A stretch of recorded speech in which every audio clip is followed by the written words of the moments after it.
How to find old tweets on X Twitter. First things first is of course access your X Twitter app and ensure that you log in and you're using the latest version of the application. And from here, there are multiple ways on locating those old tweets that you would like to find.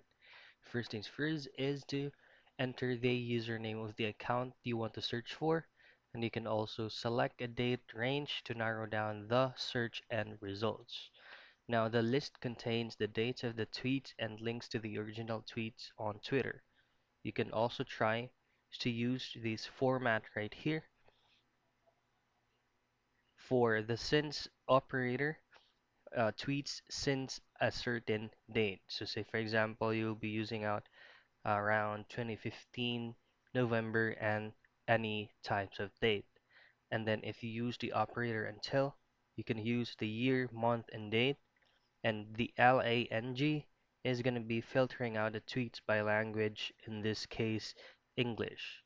And you can also try to use those remaining operators for you to be able to narrow down your results. So those are the steps and ways for you to be able to find all tweets on X Twitter.